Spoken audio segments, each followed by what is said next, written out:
What were we going to say? Oh no, I was just pointing out that obviously it was the Pope that was responsible for the 6 million. Oh yeah, the Pope. Yeah, it was all the Pope. It was actually Jesus. It was Jesus, according to Ben Shapiro on Joe Rogan. I mean, it's good to see people actually turning on Shapiro now. Finally, no one's taking his bullshit anymore. You know, and a lot of it has to do with just very simple, memeable things like, you know, calling him a small hat. You know, it's just funny. It's just, what kind of a guy doesn't wear a big enough hat when they work outdoors? And then you go, oh, he doesn't work outdoors. Well, I think that appearance with the editor from the Americans or from the Spectator really hurt him, because it showed how he's totally unable to argue with grown men. He's totally unable to defend his own opinion. He's basically a total sham, which, of course, I've been telling people since 2004, but, you know, people just don't want to believe it. You know, they want to believe in their cardboard heroes. Yeah, he's a promo sexual. He's a promo code sexual. Yeah, see, that's the difference between someone like me and some of these gammas. It's like, when I first heard you, I was like, oh, this dude's wrong about a lot of shit. And then when I realized you were right, I listened more closely with more respect, versus other people would be like, oh, it turns out Vox was right, so I hate him for it. I'm like, no, do you know how hard it is to find people smarter than me with a more logical brain? I'm like, this is like a fucking unicorn. And other people, I tell people, I'm like, I'm a resource for you. Like, take advantage of this. Kind of like, the more right I see someone being, the more I listen and the more respect I give them, versus other people, they truly are the opposite. They're like, oh, this guy was right about something, I was wrong, so now I hate him for it. I'm like, how do you live that way? How does your car function? Well, I don't know what it is, but, you know, maybe it's the result of feminism, or maybe it's the result of, you know, fluoride in the water. I mean, who knows?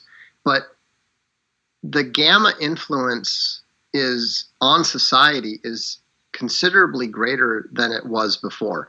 And I think it's connected to the increased penetration of nerd culture into the mainstream. Yeah, and the internet, because you don't have to be face to face.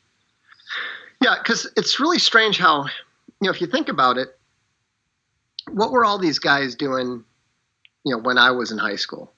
You know, they were basically sitting at home by themselves, you know, reading their comic books, or maybe they were congregating, you know, getting together to play Dungeons and Dragons or something. But it was all very isolated.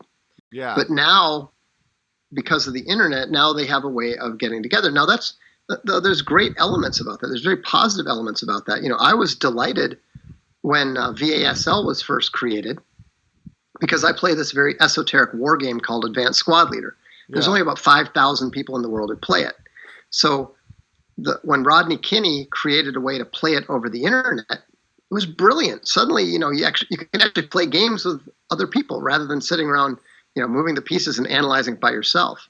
But clearly there's been some negative consequences too, because it allows their social sickness to propagate itself and to actually become an acceptable norm in a lot of places. And that's why you see this just snarky bitterness and anger, because, you know, that's what tends to consume young men who are less fortunate and end up on, you know, towards the lower end of the social hierarchy. Yeah, and women are still repulsed by gammas even when they get social status, and I think that fuels them to even more rage. Because I've known some gammas become very successful and wealthy in Hollywood, and the fact that women still would rather, you know, go on a date with the busboy that isn't disgusting, it makes them become real bitter and angry, and it makes them want to take down, you know, someone that can run fast like you, or someone that can reach a shelf like me, just basic masculine traits. They like really hate us for it.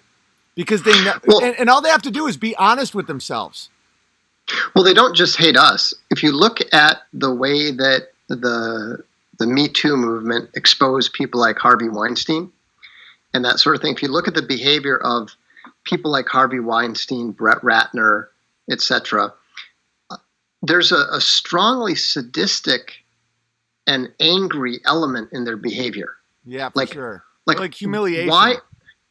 Why on earth is there this obsession with masturbation in front of these unwilling women? Right. You know, I mean, what normal guy, what normal guy looks at a hot girl and goes, "Hey, this is what I want to do"? It's like, no, they're so twisted and psychosexually immature that, they're actually turning, instead of the looking at the centerfold as a stand-in for a real woman, they're actually substituting a real woman for the centerfold. I mean, that's so twisted. Yeah. From a normal male perspective. Same with Louis C.K. Louis C.K. was the same way. I knew those girls I knew that story years ago. I talked shit about Louis C.K. before it was cool and everyone got mad at me for it. I knew the girls that he would say, "Watch me jerk off." And it's like, it's one thing if you're going through a phase where women want you and you want women and you're being hedonistic, you can snap out of that. But when you're one of these people that's like, I'm going to use my power and influence to make them watch me whack off on a plant. And that's a married man with children. Like, these people are so awful that it's tough to, that's the difference between like sin and the wicked, I think. It's just like, everybody's attracted to the 0.7 waist to hip ratio if you're a male because of, just fertility. But if you want to force, a woman in her early 20s in LA trying to make it with a Hollywood producer, and it's like, watch me degrade this ficus.